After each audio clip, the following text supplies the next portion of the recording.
is Joshua Casper. I'm here with Ask.Audio, and today we're checking out Electro City. Electro City is a new Kontakt instrument by Sample Logic that looks very familiar to rhythmology and works the same way as well. I've never had a chance to get hands-on with rhythmology, but I did watch the masterclass on Ask.Audio Academy, and I'm pretty sure they're exactly the same, if not just very similar. So in this video, I'm going to walk you through the interface and show you some of my favorite things, and in the process, let you hear some of the incredible sounds coming out of this instrument.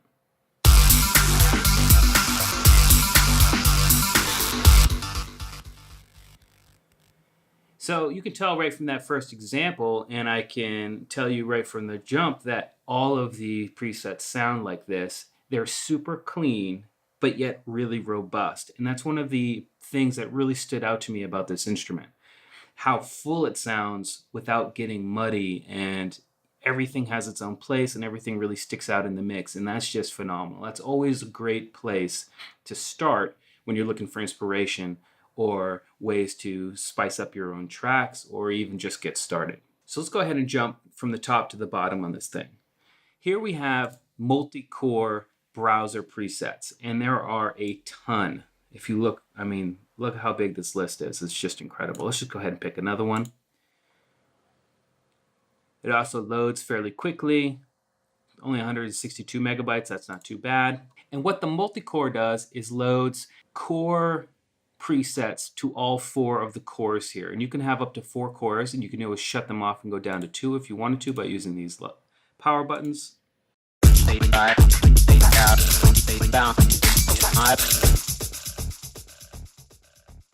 And when you choose a multi-core, everything is updated, including the effects, the mix and master page. Everything is updated to a preset that the fellas at Sample Logic put together. And they all sound great, like I was saying before. Now, each core has its own core preset browser, which you can choose by clicking this menu right here. And these are all core presets. So if I change this, it's only going to update this core while keeping everything else the same. Now, not only that, but I can actually just change the loop while keeping the core parameters the same. So like the effects and the way it's playing and the number of steps and everything like that will stay the same, but I can actually just go ahead and change the loop.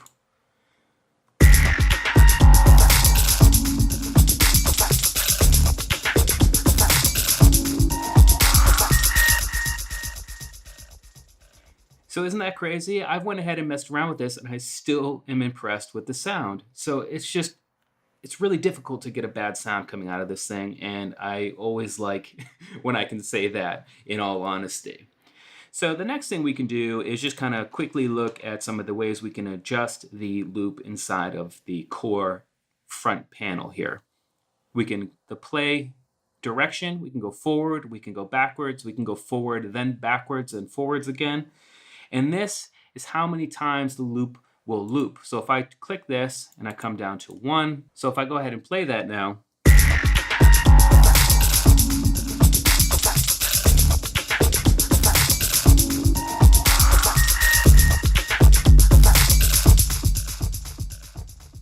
you can see that it only played through once and then it stopped. And you can bring that number up, I think, to 16. Yep. Here we have some randomization presets, and that's for the actual slices over here. So when you bring a loop in from the loop library, it slices it up into 16 slices, 1 through 16 here. And you can see them visually here on the panels. And you can turn any of them off or on individually.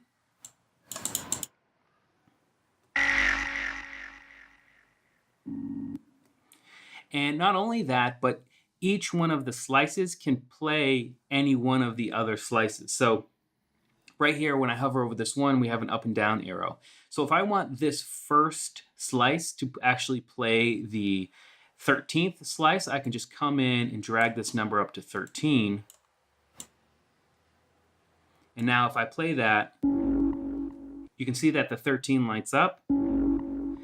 That's because this first slice is now playing the 13th slice, or this first step, rather, is playing the 13th slice of the sample, and that's really cool. There are a couple of ways to randomize things really quickly here by using these drop-downs. As you can see, this drop-down is going to randomize what's activated and not, and this drop-down is going to randomize what slice is being played by what step. Really cool. And it's just a really quick way to get some variations inside of the loops themselves. You can also change the step number, and that's pretty straightforward. Now, if you look down here on the keyboard, this is pretty key, excuse the pun there, but there are only a couple of keys activated, and that's because this key right here plays all 4 of the sounds together, and then each one of these will play them but individually.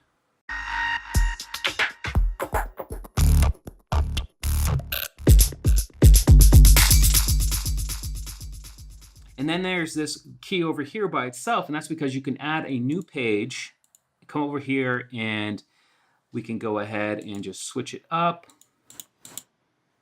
change some things, and you can see that this page is different than this page now. And if I go ahead and play all of them together and then switch between these 2 keys, we're getting some kind of like articulation changes, but it's not articulation changes, it's just how the samples are being played by the instrument.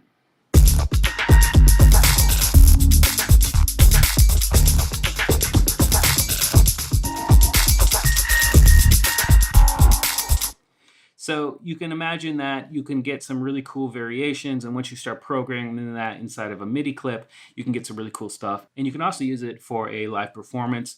I think you can have up to 4 different pages, A, B, and C, A, B, C, and D, and that's really cool. Let's go ahead and check out another preset. Cool. So the next thing I want to show you is the effects page. And what's really, really cool about this is you can add effects and transposition and volume panning and everything like that on a slice by slice basis. And I think that's really cool. For a control freak like me, that's perfect. So if you want to have just a stutter on just that 8th kick note, you can do it right inside of here. Now, I don't have time to get into it and do something particular, but there are a number of presets you can actually get into, and then we'll just go ahead and manipulate these things for you. So here you have your standard volume, panning, transposition, stutter, and reverse. You can obviously turn those off if you wanted to. And down here you have some really cool effects, and there are a bunch. So we got all of these right here. I'm not going to read them all for you. You can go ahead and pause it and read it if you wanted to, but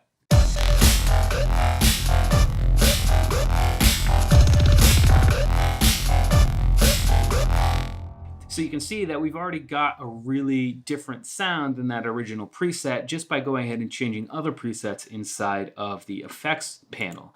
Now, speaking of random, the random engine inside of this Electro City is really great because I can hit the random button and I can actually choose what gets randomized and what doesn't. So the loop source will be random, or the loop core might be random, but if I want to keep the loop core, I can just turn that off and it won't be randomized.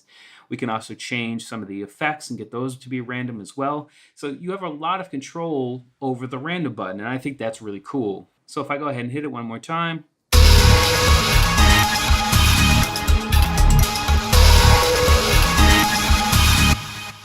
super cool. And the last thing I'm going to talk about is the mix and master page. You've got some pretty standard stuff here. You can get some really cool effects with the slice, attack, and decay time.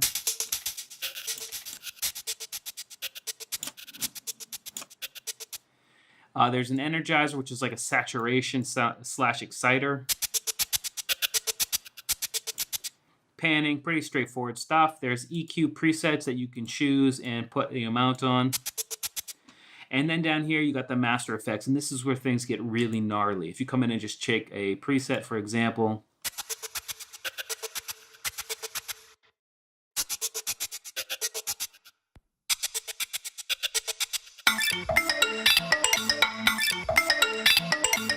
so let's say I really don't like that. I can go ahead and turn it off really quickly.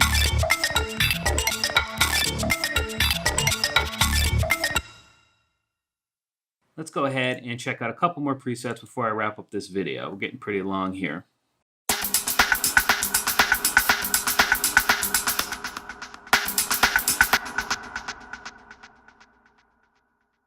So if you listen to that, that's not electro at all. It's actually kind of acoustic and sounds really great, and obviously can be used for a ton of different styles of music. And I wrote about that in the article, the full review, which you should check out on Ask.Audio, is that it says electro in the title, but it's not straight up electro focused. There might be a tendency to go towards electronic sounds, but it's not like electro house or electro EDM or anything like that. It's just kind of I would say, synthesized sounds, but there are plenty of acoustic sounds in there. There are plenty of synths, percussion, bass lines, everything you want. And the fact that you can manipulate them so precisely just leaves the door open for a number of possibilities that is mind-blowing.